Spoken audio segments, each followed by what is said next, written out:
নমস্কার দর্শকবৃন্দ, সবাইকে স্বাগত সোনোস্ক্যান এআর এর আজকের বিশেষ স্বাস্থ্য বিষয়ক পডকাস্টে। আমি ডক্টর মধুরিমা সাহা।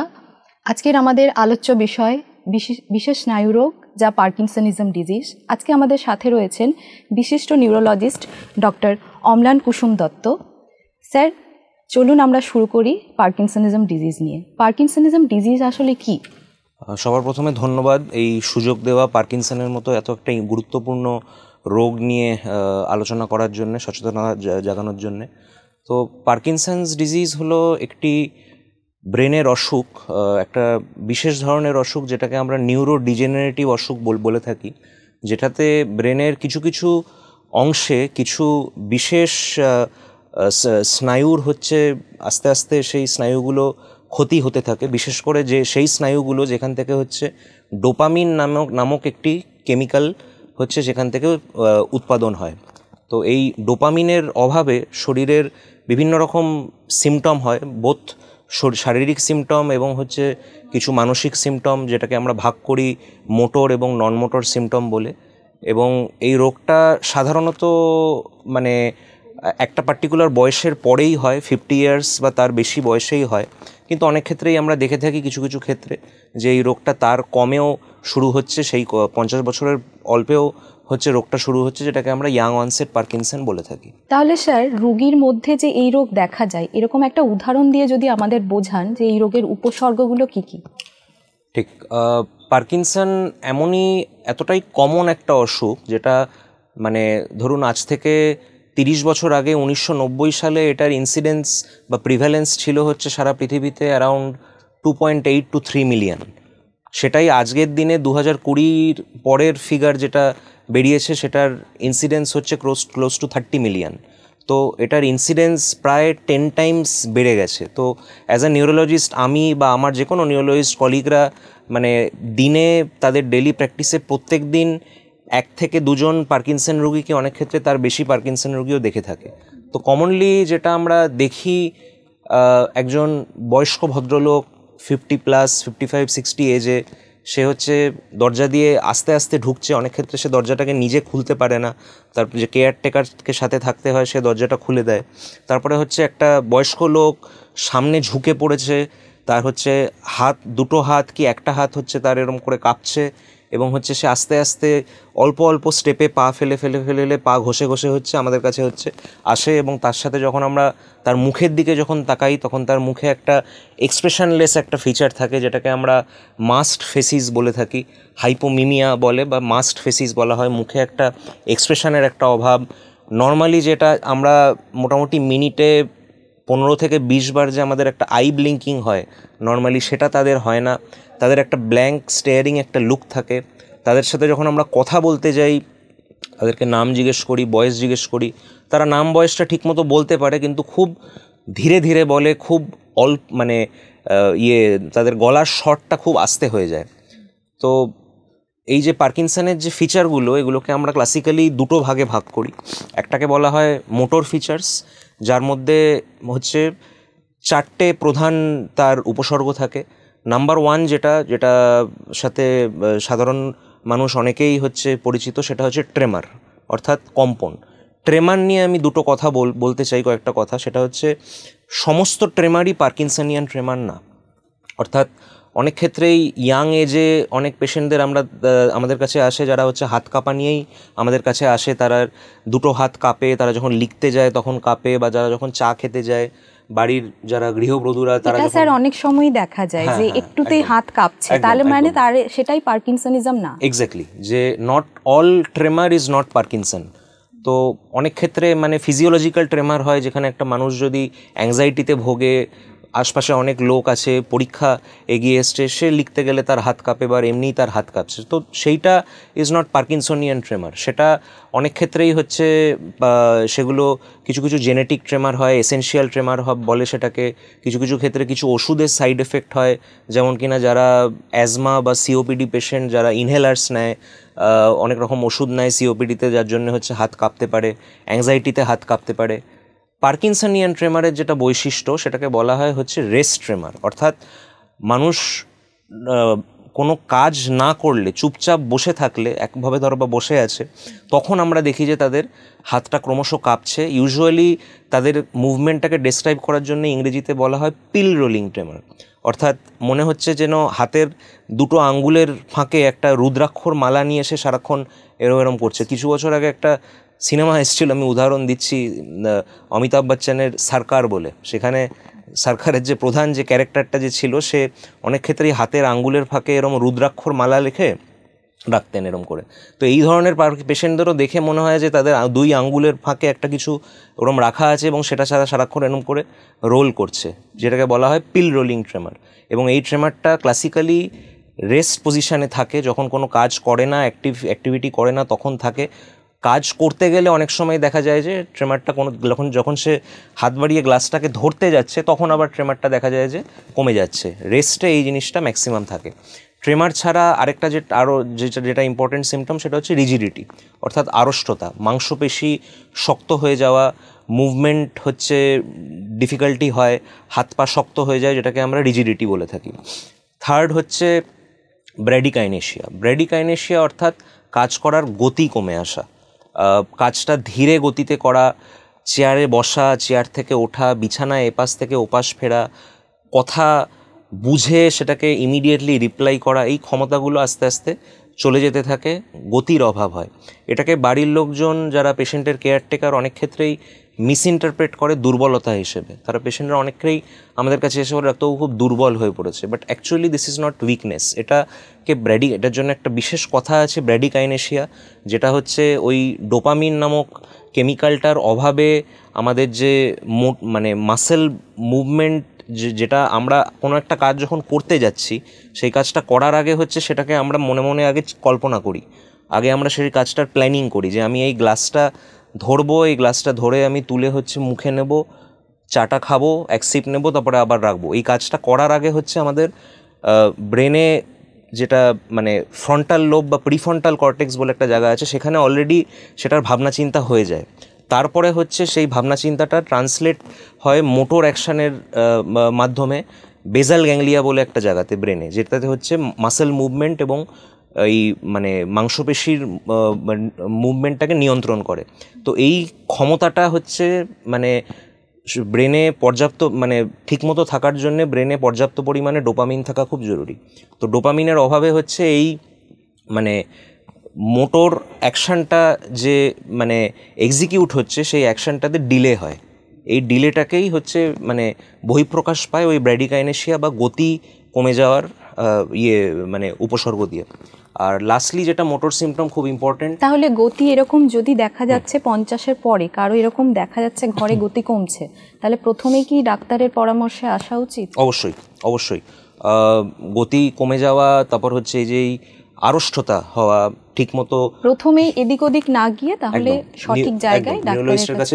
অনেক ক্ষেত্রেই আমরা দেখে থাকি যে মানে এই যে আড়ষ্টতা যেটা, সেটা হচ্ছে মানে পেশেন্টরা সেটাকে মিসইন্টারপ্রেট করে অন্য ধরো বা স্পেশালিটির কাছে গেল, ফ্রোজেন শোল্ডার বলে হচ্ছে সেটা মানে চিকিৎসা হয়, মিসইন্টারপ্রিটেশনটা। এবং এটা মানে আমার বলতে কোনো লজ্জা নেই, অনেক ক্ষেত্রে মানে কেবল পেশেন্টদের মধ্যেও না, ডাক্তারদের মধ্যেও খুব আর্লি মানে স্টেজে হচ্ছে সিমটম রেকগনাইজ করতে কিছু কিছু প্রবলেম হয়ে থাকে বিজি ক্লিনিকে। আমাদের দেশে মানে কোনো ডাক্তারই মানে দিনে 5টা রুগী দেখেন না, সবাই হচ্ছে অ্যাটলিস্ট 50-60টার করে রুগী দেখেন, এবং সেই বিজি ক্লিনিকে অনেক ক্ষেত্রেই হচ্ছে আর্লি সাটল সাইনগুলো হচ্ছে মিস হতে পারে।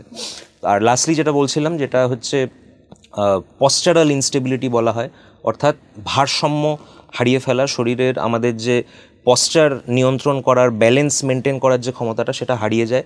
ফলে মানে একদম ইনিশিয়াল স্টেজে না হলেও রোগটা যখন আস্তে আস্তে প্রগ্রেস করে, তখন হচ্ছে একটা পড়ে যাওয়ার একটা টেন্ডেন্সি, পড়ে যাওয়ার একটা সম্ভাবনা তাদের পেশেন্টদের থাকে। সেখান থেকে ইনজুরি হতে পারে, সেখান থেকে হেড ইনজুরি হতে পারে, ফ্র্যাকচার হতে পারে। তো ফলে এটাও খুব একটা ইম্পর্টেন্ট সিমটম।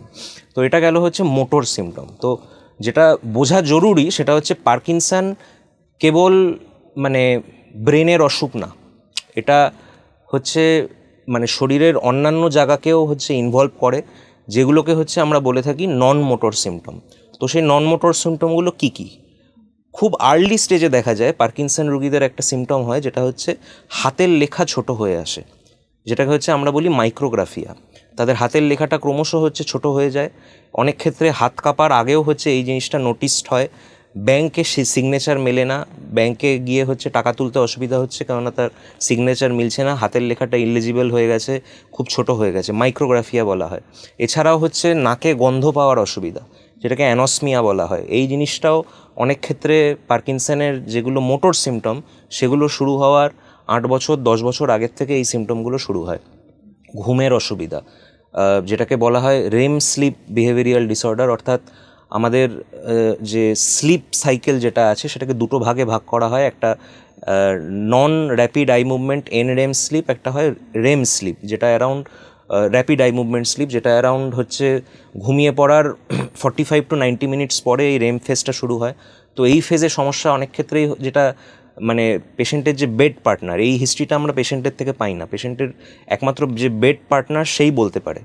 যে বলে থাকে যে ঘুমের মধ্যে হঠাৎ হঠাৎ করে সে চেঁচিয়ে ওঠে, হঠাৎ হঠাৎ করে তার হাত পা ছুঁড়ে ওঠা, কোনো একটা দুঃস্বপ্ন দেখলে সেটাকে এনঅ্যাক্ট করার চেষ্টা করা, অনেক ক্ষেত্রে মানে এতটাও জিনিসটা সিরিয়াস হয়ে যায় যে পাশে যে শুয়ে আছে তাকে আঘাত করার একটা টেন্ডেন্সিও চলে আসে। তো এই সিমটমটাও হচ্ছে অনেক বছর আগের থেকে শুরু হয়।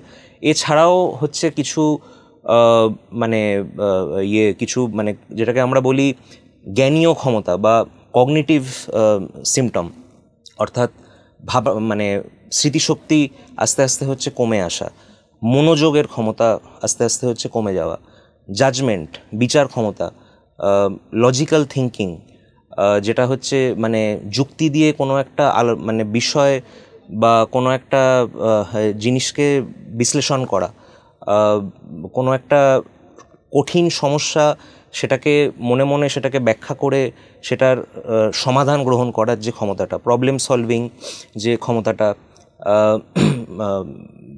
অ্যাবস্ট্র্যাক্ট থিঙ্কিং, অর্থাৎ বাস্তবের বাইরে গিয়ে হচ্ছে আলোচনা করা, যেটা মানে কোনো ব্যক্তি বা কোনো বস্তুর বিষয়ক জিনিসের বাইরে গিয়ে আলোচনা করা। উদাহরণ যেমন হচ্ছে সাপোজ ভালোবাসা, এটা হচ্ছে একটা অ্যাবস্ট্র্যাক্ট থিঙ্কিংয়ের ক্ষমতা। স্বাধীনতা, ঠিক আছে, তারপর হচ্ছে ন্যায় পাওয়া, ন্যায় অন্যায়ের যে কনসেপ্টটা, এই জিনিসগুলোর কোনো শারীরিক আকার নেই, কিন্তু এগুলো as a human being, as a ব্যক্তি, এই জিনিসগুলো বোঝা, এই জিনিসগুলোকে ব্যাখ্যা করা, এই জিনিসগুলোকে অনুভব করা খুব জরুরি। একটা মানুষের ব্যক্তিত্ব তৈরি হয় এই জিনিস। তো এই ভাবনা চিন্তা করার ক্ষমতাটা, এই অ্যাবস্ট্র্যাক্ট থিঙ্কিংয়ের ক্ষমতাটা হচ্ছে পার্কিনসন পেশেন্টদের অনেক আগে হচ্ছে চলে যায়। আরেকটা যেটা আরেকটু লেট স্টেজে গিয়ে এফেক্টেড হয় সেটা হচ্ছে ভাষার প্রবলেম, শব্দ খুঁজে না পাওয়া, শব্দ নামকরণ করা। কিন্তু এই ভাষার যে প্রবলেমগুলো সেটা হচ্ছে যেটা পার্কিনসনের যে ডিমেনশিয়া যেটা হয়, আর আরেকটা যেটা খুব কমন ডিমেনশিয়া, যেটা হয়তো পরে আপনাদেরই পডকাস্টে এটা নিয়ে আলোচনা হবে, অ্যালজাইমার্স ডিমেনশিয়া, তার থেকে আলাদা করা হয় এই একটা অ্যাসপেক্টে, যেটা হচ্ছে ভাষার প্রবলেমগুলো অ্যালজাইমার্স ডিজিজে খুব আর্লি স্টেজে আসে। পার্কিনসন্স ডিজিজে এটা কিছুটা পরে, অনেকটা পরে গিয়ে আসে এবং অতটা মানে সিগনিফিকেন্টলি মানে ইম্পেয়ার্ড হয় না। আর এছাড়াও হচ্ছে মানে হ্যালুসিনেশন, চোখের সামনে যে জিনিসটা নেই সেটাকে হচ্ছে কল্পনা করা, যে মানুষটা নেই তাকে হচ্ছে কল্পনা করা, মনে হয় যে ওখানে কে একটা দাঁড়িয়ে আছে, ওখানে কে একটা চলে গেল, এই হ্যালুসিনেশনসগুলো। আর এছাড়াও হচ্ছে মানে কিছু বিহেভিয়ারাল সমস্যা, ব্যবহার মানুষের আচরণ ভিত্তিক কিছু সমস্যা, অল্পতে রেগে যাওয়া, ইজিলি মানে ইরিটেবল হয়ে যাওয়া, তারপর হচ্ছে উদাসীনতা, ডিপ্রেশন, অ্যারাউন্ড মানে 20 to অলমোস্ট 50% ক্ষেত্রে হচ্ছে অ্যাসোসিয়েটেড থাকে ডিপ্রেশন, অ্যাংজাইটি, উদাসীনতা। এগুলো কিছু কিছু সাইকিয়াট্রিক সিমটম থাকে যেগুলো হচ্ছে পার্কিনসন রোগীদের মানে খুব ইম্পর্টেন্ট ফিচার, এবং হচ্ছে এগুলো অনেক ক্ষেত্রেই হচ্ছে নেগলেক্টেড ফিচার। স্যার, আমরা তো খুব ভালোভাবে বুঝতে পারলাম যে রোগের লক্ষণ বা উপসর্গগুলো কী কী। এবার একটু জানতে চাইবো কারা বেশি ঝুঁকিতে থাকে বা কাদের এই রোগ হতে পারে পার্কিনসনিজম ডিজিজটা। হ্যাঁ, তো এটা নিয়েও বহু গবেষণা হয়েছে। কোনো একটা পার্টিকুলার কারণ আনফর্চুনেটলি পাওয়া যায়নি। অবভিয়াসলি যেটা ভাবা হয় যে সব থেকে ইম্পর্ট্যান্ট রিস্ক ফ্যাক্টর হচ্ছে এজ। একটা বয়সের পরে 50 ইয়ার্স অফ এজ বা সেটা পেরোলে পার্কিনসনের বা যে কোনো ধরনের নিউরো ডিজেনারেটিভ ডিজিজের প্রবণতা হচ্ছে বাড়ে। পার্কিনসন হচ্ছে তার মধ্যে একটি। পুরুষদের মধ্যে এটা হওয়ার একটা প্রবণতা বেশি থাকে। একাধিক জিন আইডেন্টিফাই হয়েছে যেগুলোর মিউটেশন থাকলে, যেগুলো অ্যাবনর্মালি শরীরে থাকলে হচ্ছে এই পার্কিনসন রোগ ডেভেলপ করে। এবং অনেক ক্ষেত্রেই হচ্ছে যাদের এই জেনেটিক মিউটেশনগুলো থাকে তাদের অনেক আর্লি এজে পার্কিনসন ডেভেলপ করে, যেটাকে ইয়াং অনসেট পার্কিনসন বলা হয়। এছাড়াও কিছু কিছু এনভায়রনমেন্টাল ফ্যাক্টর আছে, কিছু পরিবেশের ফ্যাক্টর আছে। রিসেন্টলি কিছু স্টাডি হয়েছে, যেখানে ইউএসএতে কিছু স্টাডি হয়েছে, যেখানে দেখা গেছে যে যারা গলফ কোর্স, যে জায়গায় গলফ খেলা হয়, সেই গলফ কোর্সের প্রক্সিমিটিতে কাছাকাছি থাকে ওভার লাস্ট 15 বছর 20 বছর ধরে, তাদের দেখা গেছে যে পার্কিনসন ডেভেলপ করার প্রবণতা যারা থাকে না তাদের তুলনায় অনেক গুণ বেশি। তো এটার এক্সপ্লেনেশন যেটা ছিল সেটা হচ্ছে কিছু কিছু গলফ কোর্স বলুন বা যেখানে ধান ক্ষেত আছে, জমি আছে, সেখানে কিছু পেস্টিসাইডস ইউজড হয়, কীটনাশক ওষুধ ইউজ হয়, কিছু ফার্টিলাইজার্স ইউজ হয়, যেগুলো হচ্ছে কোনোভাবে এনভায়রনমেন্টের মাধ্যমে মানুষের শরীরে প্রবেশ করে, খাওয়ারের মাধ্যমে হোক, জলের মাধ্যমে হোক, যার মধ্যে গিয়ে হচ্ছে পার্কিনসন হওয়ার প্রবণতা হচ্ছে বাড়ায়। তো মোটামুটি এগুলো। স্যার, এই পার্কিনসনিজম ডিজিজের সাথে স্ট্রেস অ্যান্ড অ্যাংজাইটিটাকে কিভাবে বলবেন? তাদের ক্ষেত্রে যারা প্রথম থেকেই জীবনের প্রথম ধাপ থেকেই খুব বেশি রেগে যায়, খুব বেশি স্ট্রেসে থাকে, তাদের কি পরবর্তীতে পার্কিনসনিজম ডিজিজটা বেশি দেখা যাচ্ছে, এরকম দেখা যায়? অবশ্যই কিছু তো লিঙ্ক ডেফিনেটলি আছে। পার্কিনসনের চিকিৎসা যখন আমরা করি তখন এমনি ওষুধপত্র যেগুলো আছে সেগুলোর সাথেও আমরা সবসময় এনকারেজ করি একটা হেলদি লাইফস্টাইল লিড করা, রেগুলার এক্সারসাইজ করা, যতটা সম্ভব হচ্ছে স্ট্রেস থেকে নিজেকে মুক্ত করা, পর্যাপ্ত পরিমাণে ঘুম, পুষ্টিকর খাওয়া দাওয়া, এগুলো নিয়ে হয়তো আমরা পরেও আলোচনা করব। তো এগুলো আমরা ডেফিনেটলি অ্যাডভাইস করে থাকি। তো একটা মানুষের পার্সোনালিটি কীরকম, একটা মানুষ কি পরিবেশে বড় হয়েছে, কি ধরনের পরিবেশে সে বড় হয়েছে, অবভিয়াসলি এগুলো তার এডুকেশনাল লেভেল কতটা, এগুলোর ওপরেও ডেফিনেটলি তার এই ধরনের রোগের পরবর্তীকালে জীবনে গিয়ে বহিঃপ্রকাশ পাওয়ার একটা লিঙ্ক ডেফিনেটলি আছে। একজন এরকম হাত কাঁপছে ঘরে আপনার কাছে এলো ক্লিনিকে, আপনি তাকে কি কি অ্যাডভাইস দেন? হ্যাঁ, তো সবার প্রথমে যেটা আমি বললাম যে সমস্ত হাত কাঁপাই পার্কিনসন না। তো আগে হচ্ছে সবার আগে আমরা দেখে পেশেন্টকে ক্লিনিক্যালি এক্সামিন করি। প্রথম কথা হচ্ছে এই পার্কিনসন রোগ ধরার জন্য কোনো একটা পার্টিকুলার পরীক্ষা হয় না। এটা কোনো ডেঙ্গু বা ম্যালেরিয়ার মতো না, বা কোনো গলব্লাডারে পাথরের মতো রোগ না যে একটা আমি ছবি করলাম বা একটা মাথার এমআরআই করলাম তাতে হচ্ছে পার্কিনসন রোগ বেরিয়ে গেল। এটা হচ্ছে একটা ক্লিনিক্যাল ডায়াগনোসিস। এবং এই যে সিমটমগুলো যেগুলো আমি বললাম, যেটাকে ওই ট্রেমার, রিজিডিটি, ব্র্যাডিকাইনেশিয়া আর হচ্ছে পস্টারাল ইনস্টেবিলিটি, এগুলো অনেক ক্ষেত্রে একসাথে থাকেও না। অনেক ক্ষেত্রে 2-4টের মধ্যে 2টো থাকে, কারো কারো ক্ষেত্রে 4টের মধ্যে একটা থাকে। পরবর্তীকালে উইথ টাইম হচ্ছে আস্তে আস্তে আরও সিমটম আসে। তো ট্রেমার নিয়ে যখন পেশেন্ট আসে, কম্পন নিয়ে, তখন আমাদের সব থেকে প্রথম কাজ হয় হচ্ছে ট্রেমারটাকে ক্যারেক্টারাইজ করা, দেখার যে সেটা রেস্টে হচ্ছে নাকি সেটা ডিউরিং অ্যাকশান, ডিউরিং মুভমেন্ট হচ্ছে, সেটা রেস্ট ট্রেমার না সেটা অ্যাকশান ট্রেমার। সেটার মধ্যে ওই পিল রোলিং যে ক্যারেক্টারিস্টিকটা যেটা আমি বললাম, আঙ্গুলের ফাঁকে জিনিস রোল করার যে ক্যারেক্টারিস্টিকটা, সেই জিনিসটা আছে কিনা, জিনিসটা একদিকে হচ্ছে নাকি দুদিকে হচ্ছে। পার্কিনসনিয়ান ট্রেমার ইউজুয়ালি ইউনিল্যাটারালভাবে স্টার্ট হয়, অর্থাৎ একদিক দিয়ে শুরু হয়, পরবর্তীকালে দুটো দিকেও যেতে পারে, বাট সাধারণত একটা অসামান্যতা থাকে দুটো দিকের মধ্যে। এসিমেট্রিক হয়, যদি বাইল্যাটারালও হয় এসিমেট্রিক হয়, অর্থাৎ অসামান্যতা থাকে। তো জিনিসটা সিমেট্রিক্যাল না এসিমেট্রিক্যাল, ইউনিল্যাটারাল না বাইল্যাটারাল, রেস্টে হচ্ছে না অ্যাকশানে হচ্ছে, এই জিনিসগুলো হচ্ছে আমরা এক্সামিন করি। আমরা দেখি যে তাদের হাতে জয়েন্টে, রিস্ট জয়েন্টে কোথাও, শরীরে কোথাও আড়ষ্টতা আছে কিনা, রিজিডিটি আছে কিনা। পেশেন্টের হচ্ছে আমরা ব্র্যাডিকাইনেশিয়া যেটা আমি বললাম, সেটা হচ্ছে আমরা নর্মালি নিউরোলজিস্টরা হচ্ছে এরম একটা মুভমেন্ট করে আঙ্গুল খোলা বন্ধ করতে করতে বলে হচ্ছে আমরা টেস্ট করি যে ওই স্লোনেস অফ মুভমেন্ট ওটা আছে কি না। তার পেশেন্টকে দাঁড় করিয়ে তার হাঁটা চলাটা আমরা দেখি, তার হচ্ছে ব্যালেন্স আছে কি না সেটা আমরা দেখি, একটা পায়ের সামনে একটা পা এরম করে রেখে রেখে হাঁটার ক্ষমতা, ট্যান্ডেম গেট যেটাকে বলে, সেগুলো হচ্ছে আমরা এক্সামিন করে দেখি। আর প্লাস ওই যেগুলো নন মোটর সিমটম যেগুলো বললাম, ঘুমের অসুবিধা, তার হচ্ছে গন্ধ পেতে অসুবিধা কিনা, পায়খানা কষে যাওয়া, কনস্টিপেশন, এটাও হচ্ছে একটা নন মোটর সিমটম। রাত্রিবেলায় পা কামড়ানো, রাত্রিবেলায় পা শিরশির করা, পায়ের অ্যাবনর্মাল মুভমেন্ট হওয়া রাত্রিবেলায় ঘুমের মধ্যে, এগুলো হচ্ছে আমরা এনকোয়ার করি যে এই সিমটমগুলো আছে কিনা। তো আলটিমেটলি এই ক্লিনিক্যাল এক্সামিনেশন, হিস্ট্রি টেকিং এবং এক্সামিনেশন, পুরো ডায়াগনোসিসটাই এটার উপরেই দাঁড়িয়ে আছে। মেইন ভিত্তিক ক্লিনিক্যাল একদম 100%। এটা করেই হচ্ছে আমরা পার্কিনসনের ডায়াগনোসিসে হচ্ছে পৌঁছাই। তো একবার ডায়াগনোসিস হয়ে গেল, এরপর তাহলে কি কি চিকিৎসা পদ্ধতির দিকটা যদি একটু বলেন। ঠিক, তো চিকিৎসা এটা মানে কি বলবো, এটা মানে একটা ব্ল্যাঙ্কেট চিকিৎসা না যে একই তুলি দিয়ে হচ্ছে আমি সবাইকে এক রঙে রাঙিয়ে দিলাম, এরম জিনিসটা হয় না। চিকিৎসাটা অনেক ক্ষেত্রেই হচ্ছে ইন্ডিভিজুয়ালাইজ করতে হয়। মানুষটার বয়স কীরকম, পুরুষ না মহিলা, মানুষটা কি কাজ করে, তার পেশা কি, সমস্ত মানুষটার সোশিও ইকোনমিক ব্যাকগ্রাউন্ড কি, তার অ্যাফোর্ডেবিলিটি কত, এগুলো অনেক ফ্যাক্টর আছে যেগুলো হচ্ছে আমরা কনসিডার করি। তো চিকিৎসাটাকে নর্মালি দুটো ভাগে আমরা ভাগ করি। একটা হচ্ছে ফার্মাকোলজিক্যাল চিকিৎসা, যেটা হচ্ছে ওষুধের মাধ্যমে, আর আরেকটা হচ্ছে নন ফার্মাকোলজিক্যাল চিকিৎসা। তো ফার্মাকোলজিক্যাল চিকিৎসাতে আমাদের অনেকগুলো অপশান আছে। প্রথমেই বলে নিই যে ডায়াবেটিসের মতোই পার্কিনসনের কিওর নেই, আজ অব্দি ওটার কিওর বেরোয়, মানে একবার যদি হয়ে গেল পার্কিনসনিজম পুরোপুরি রোগ সারিয়ে দেওয়ার মতো আজ অব্দি এখন অব্দি কোনো ওষুধ বেরোয়নি। যদিও না সেটা নিয়ে অনেক কাজ চলছে, গবেষণা চলছে, কিন্তু এখন অবধি বেরোয়নি। বাট নানা যা ওষুধপত্র আছে প্লাস নন ফার্মাকোলজিক্যাল যে থেরাপি, তার মাধ্যমে হচ্ছে আমরা রোগটাকে নির্মূল করতে পারি, আমরা সিমটমগুলোকে ম্যানেজ করতে পারি, আমরা চেষ্টা করতে পারি যে পেশেন্টকে একটা মোটামুটি স্বাভাবিক নর্মাল লাইফস্টাইল যাতে সে লিড করতে পারে সেই জায়গাতে তাকে দাঁড় করিয়ে দেওয়া।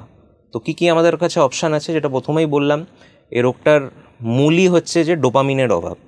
তো আমাদের ফোকাসটাই থাকে হচ্ছে ডোপামিনটাকে রিপ্লেস করার উপরে। তো নাম্বার 1, ডোপামিন জিনিসটা যদি আরেকবার বলুন স্যার দর্শকদের, যে ডোপামিন একটা কেমিক্যাল ব্রেনে, যেটা হচ্ছে মানে মানে নর্মালি আমাদের ব্রেনে তৈরি হয়। অনেক ক্ষেত্রে ধরবা আমরা মানে কোনো একটা লটারি জিতলাম, একটা লটারির টিকিট কেটে হয়তো লটারি জিতলাম, তখন হচ্ছে ব্রেনে আমাদের একটা রিওয়ার্ড সিস্টেম বলে একটা জিনিস হয়, বা হয়তো মানে আমাদের কোনো একটা পছন্দের সুস্বাদু খাওয়ার এক প্লেট বিরিয়ানি আমার সামনে রেখে দেওয়া হলো, আমি সেটাকে খুব তৃপ্তির সাথে হচ্ছে খেলাম। তো তখন হচ্ছে আমাদের ব্রেনে নর্মালি হচ্ছে ডোপামিনের সার্জ হয়, ডোপামিনের লেভেলস হচ্ছে বাড়ে। মানে কোনো একটা ধরবা আমি পরীক্ষায় ভালো ফল করলাম, একটা ছেলে বা একটা মেয়ে, তাকে তার মা হচ্ছে একটা স্কুল থেকে ফেরার সময় তাকে একটা লজেন জুস কিনে দিল, আমাদের টাইমে তো তাই দিত, এখন যাই না হয় তার একটু বেশি কিছু দিতে হয়, তাকে কিছু একটা উপহার দিল। তো সেই ক্ষেত্রে হচ্ছে সেই বাচ্চার মনে হচ্ছে ব্রেনে হচ্ছে তার ডোপামিন সার্জ হয়। তো ডোপামিন ফিজিওলজিক্যালি হচ্ছে আমাদের ব্রেনে থাকে, অনেক ক্ষেত্রে হচ্ছে এই মানে অ্যাকশান এবং রিওয়ার্ড এর সাথে হচ্ছে তার একটা ক্লোজ একটা লিঙ্ক আছে, যে কারণে হচ্ছে ডোপামিনের যখন অভাব ঘটে ব্রেনে, যেটা আমি বলছিলাম যে অনেক ক্ষেত্রেই হচ্ছে পেশেন্টরা উদাসীন হয়ে যায়, অ্যাপ্যাথেটিক হয়ে যায়, বাইরে ভালো হোক কি খারাপ হোক তাদের খুব একটা দেখে মনে হয় ডিফারেন্স হচ্ছে না। এই যে মানে বাস্তবের বাইরে গিয়ে যে চিন্তা করা, কল্পনা করা, এই ক্ষমতাগুলো হচ্ছে তাদের আস্তে আস্তে চলে যায়। এবং ডোপামিনের আরেকটা ইম্পর্টেন্ট ফাংশন হচ্ছে এই আমাদের যেগুলো মাংসপেশির যে কোঅর্ডিনেশন, মোটর কোঅর্ডিনেশন যেটাকে বলে, একটা আমি যখন কাজ করতে যাচ্ছি আগে আমি হাতটাকে এরম করে তুলবো, হাতটা বাড়াবো, আমাদের হাতের নানা রকম মাসেল আছে, কিছু মাসেল হচ্ছে কোনো কাজ করার সময় অ্যাক্টিভ থাকে, আবার অপোজিটভাবে কিছু মাসেলকে রিল্যাক্স হতে হয়। সবকটা মাসেল যদি একসাথে অ্যাক্টিভ হয়ে যায় হাতটা আমি এগোতেই পারবো না, আটকে যাবে। তো সেই কোন মাসেলটা কন্ট্র্যাক্ট করবে, কোন মাসেলটা রিল্যাক্স করবে, এই কোঅর্ডিনেশনটার জন্য আমাদেরকে ভাবতে হয় না, এটা খুব ন্যাচারালি হয়। তো এই জিনিসটার কোঅর্ডিনেশনটা হচ্ছে জন্য ডোপামিন হচ্ছে খুব এসেনশিয়াল। এবং এটার অবভিয়াসলি যখন অভাব ঘটে তখন পার্কিনসন পেশেন্টদের কী অবস্থা হয় সেটা আমরা জানি, সেটা আমরা দেখে থাকি। ডেফিনেটলি তাদের ওই ব্র্যাডিকাইনেশিয়া হওয়া বা তাদের গতি আস্তে হয়ে যাওয়ার, হাত পায়ের মুভমেন্ট ঠিকমতো কোঅর্ডিনেট না করতে পারা, এই সমস্যাগুলো হয়। তো মূল ফোকাসটা ইজ অন ডোপামিন। হ্যাঁ, এবার ট্রিটমেন্টটা স্যার। তো ডোপামিনের মানে যেটা সবথেকে ইম্পর্টেন্ট আমাদের কাছে ওষুধ, যেটা আমাদের কাছে বেসিক্যালি ব্রহ্মাস্ত্র, সেটা হচ্ছে সিনডোপা বলে একটা ওষুধ। অর্থাৎ সেটা দুটো ওষুধের কম্বিনেশন, সেটা হচ্ছে লিভোডোপা এবং হচ্ছে কার্বিডোপা। বিভিন্ন ডোজে পাওয়া যায়। ইউজুয়ালি হচ্ছে এই ওষুধটা আলটিমেটলি মানে সব পেশেন্টদেরই এটা দিতে হয়, কারোর ক্ষেত্রে একদম শুরুর থেকেই আমরা দিই, কারোর ক্ষেত্রে আমরা এটাকে একটু ডিলে করি, কারণ যেহেতু এটার ওপরে আর কোনো ওষুধ নেই, ওই জন্য এটাকে আমরা কিছু কিছু ক্ষেত্রে যারা ইয়াং অনসেট পার্কিনসন যাদের হয়, অল্প বয়স্ক যারা পেশেন্ট হয়, তাদেরকে আমরা এটা একটু ডিলে করি, 5 বছর 6 বছর পরে দিই। ডিলে করার মেন কারণটা হচ্ছে এই সিন্ডোপার যেটা একটা ইম্পর্ট্যান্ট একটা সাইড এফেক্ট, সেটা হচ্ছে মোটর ফ্লাকচুয়েশন বলা হয়। অর্থাৎ সিন্ডোপা যারা অনেক দিন ধরে খাচ্ছে, তাদের সিন্ডোপা খাওয়ার জন্যেই পারছে শরীরের কিছু অ্যাবনর্মাল মুভমেন্টস হচ্ছে বেড়ে যায় বা কমে যায়, অনেক সাইড এফেক্ট হয়, এবং এটা অনিবার্য।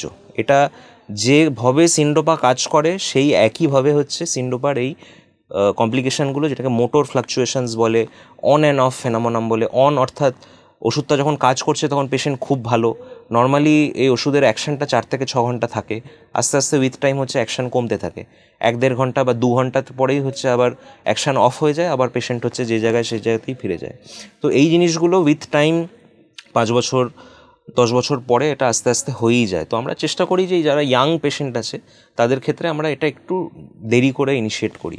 আরেকটা যেটা ওষুধ আছে এই ডোপামিনের ওপরেই কাজ করে, সেটাকে বলা হয় ডোপামিন অ্যাগনিস্ট, যেগুলোর উদাহরণ হচ্ছে প্র্যামিপেক্সল বা রোপিনিরল, রোটিগোটিন প্যাচ, যেটা চামড়ায় লাগিয়ে দেওয়া হয়। তো এটাও হচ্ছে ডোপামিনের কার্যকরতা বাড়ায়, এবং এই ওষুধেরও একটা ইম্পর্ট্যান্ট যেটা সাইড এফেক্ট সেটা হচ্ছে ঘুম ঘুম ভাব। কিছু কিছু ক্ষেত্রে হচ্ছে বয়স্ক পেশেন্টদের ক্ষেত্রে আমরা দেখি হ্যালুসিনেশনস বেড়ে যায় অনেক ক্ষেত্রে এই ডোপামিন অ্যাগনিস্ট দিলে। এছাড়া হচ্ছে কিছু সাইকিয়াট্রিক সমস্যা, যেমন কিনা ইম্পালস কন্ট্রোল ডিসঅর্ডার, অর্থাৎ মানে প্রচণ্ড একটা আর্জ হওয়া, যে গ্যাম্বলিং করার বা কোনো একটা মানে অসামাজিক কিছু একটা কাজ করে ফেলার একটা প্রচণ্ড রকম আর্জ, ইম্পালস কন্ট্রোল ডিসঅর্ডার বলা হয়। এটাও কিছু কিছু সাইড এফেক্ট আছে এই ওষুধের।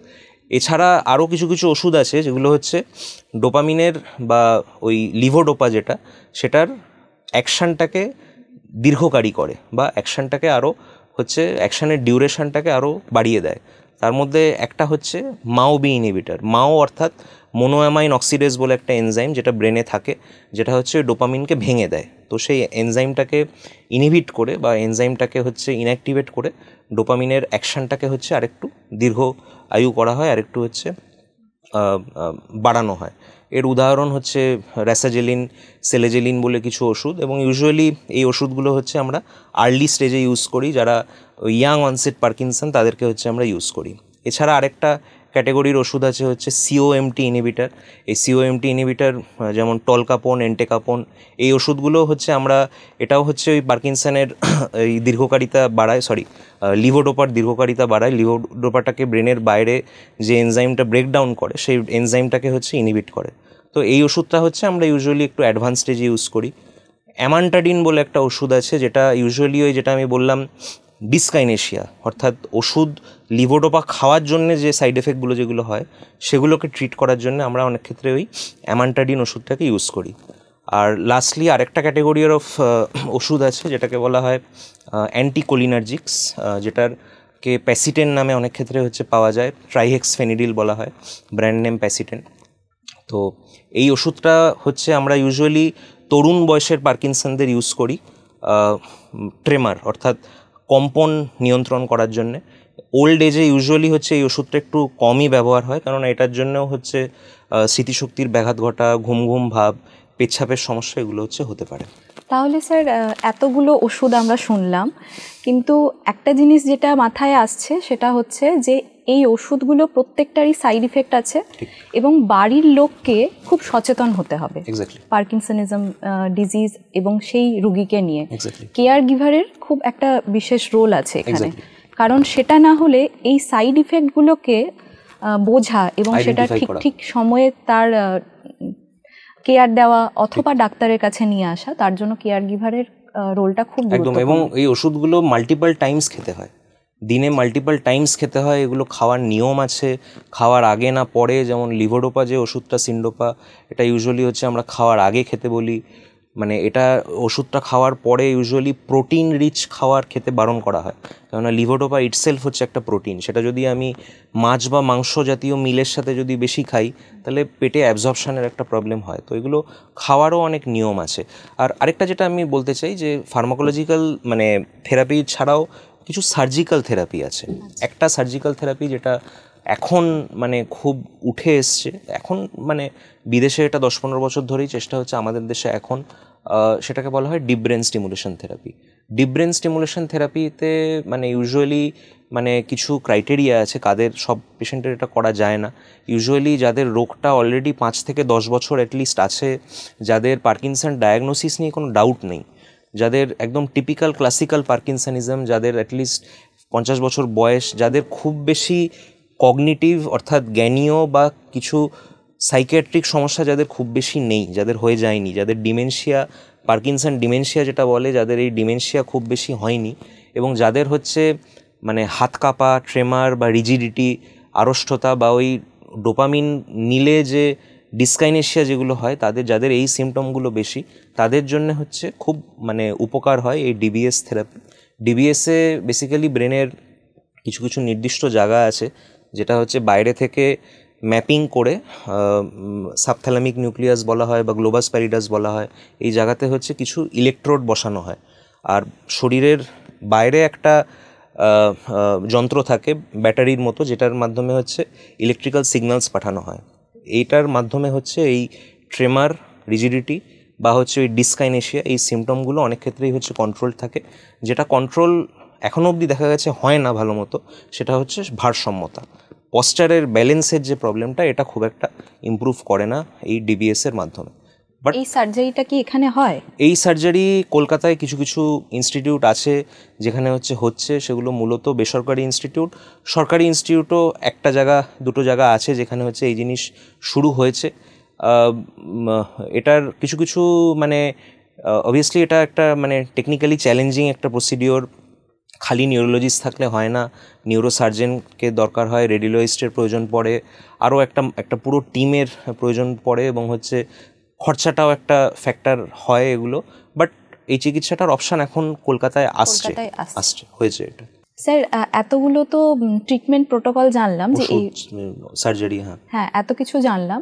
এবার সাপোর্টিভ থেরাপিতে কি কি দেওয়া যেতে পারে? একদম, এটা যেটা আমি বলছিলাম যে ট্রিটমেন্টটাকে দুটো ভাগে আমরা ভাগ করি, ফার্মাকোলজিক্যাল, নন ফার্মাকোলজিক্যাল। নন ফার্মাকোলজিক্যাল থেরাপির মধ্যে এটাও মানে দেখা গেছে যে এটা নেগলেক্টেড, এবং আনফর্চুনেটলি এটা নেগলেক্টেড, এবং এটা equally important, if not more important than the pharmacological therapy. তার মধ্যে কি কি আসে? এক হচ্ছে ফিজিওথেরাপি, রেগুলার ব্যায়াম করা, শরীরের অ্যাক্টিভ মুভমেন্ট করা, যাতে হচ্ছে মানে ওই রিজিডিটি, আড়ষ্টতা, মাংসপেশি নমনীয় হতে সাহায্য করে ফিজিওথেরাপি।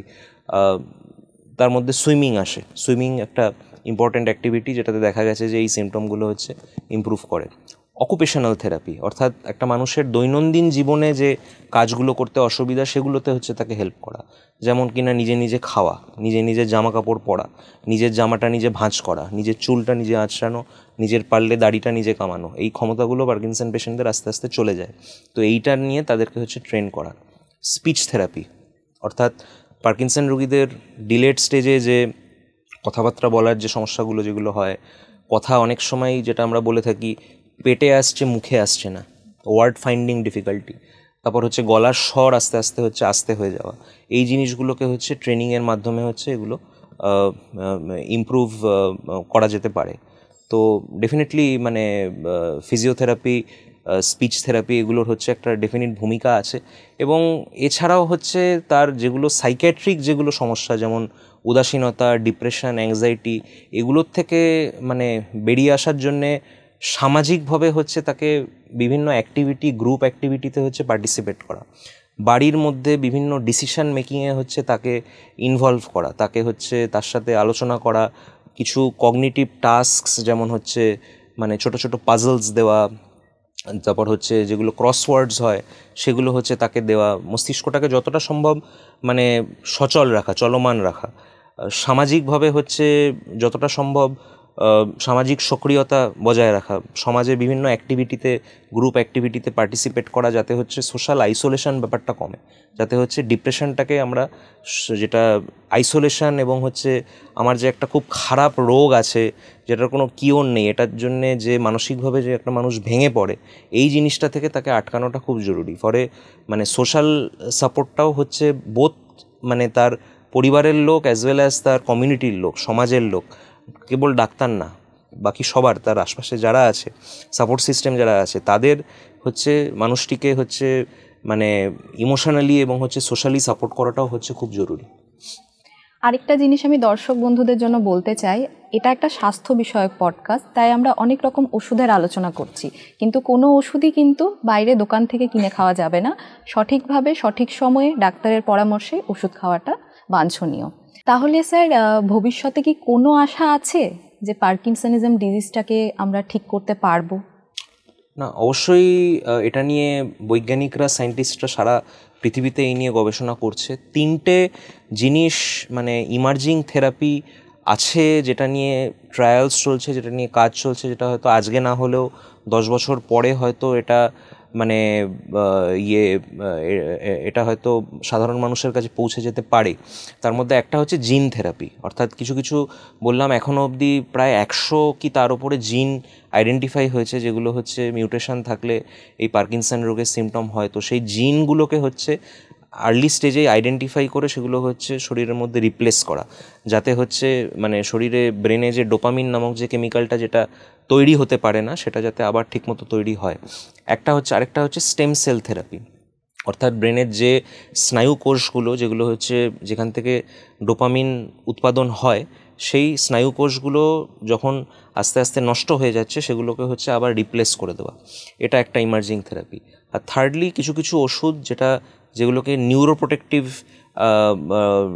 মেডিকেশনস বলা হয়, যে এই ওষুধগুলোর মাধ্যমে ব্রেনের যে স্নায়ু কোষগুলো মানে অ্যাট রিস্ক আছে, যেগুলো ডোপামিন উৎপাদন করে, যেগুলো এই ধরনের মিউটেশন যাদের থাকে, যারা যেই স্নায়ুকোষগুলো রিস্কে আছে পরে নষ্ট হয়ে যাওয়ার জন্য, সেই স্নায়ুকোষগুলোকে হচ্ছে এই ওষুধগুলোর মাধ্যমে প্রোটেক্ট করা, যেটাকে নিউরোপ্রোটেক্টিভ থেরাপি বলে। সো এই 3টে অপশান আছে, যেটা নিয়ে এখন মানে গভীর লেভেলে হচ্ছে গবেষণা চলছে, কাজ চলছে সারা পৃথিবীতে। হয়তো 10 বছর 15 বছর পরে এগুলো আমরা অ্যাজ আ ক্লিনিশিয়ান এগুলো হয়তো ব্যবহার করার মতো জায়গায় হয়তো থাকবো। তাহলে আজকের আলোচনায় আমরা বুঝতে পারলাম পার্কিনসনিজম ডিজিজ জটিল হলেও সঠিক চিকিৎসা মাধ্যমে রোগীরা সঠিক জীবনযাপন করতে পারেন। ধন্যবাদ ডক্টর অম্লান কুসুম দত্ত স্যারকে। তাহলে দর্শক বন্ধুরা, আজকের এই ভিডিওটি ভালো লেগে থাকলে লাইক, শেয়ার ও সাবস্ক্রাইব করুন। আমি ডক্টর মধুরিমা সাহা আজকের জন্য বিদায় নিচ্ছি। দেখা হবে পরবর্তী পডকাস্টে।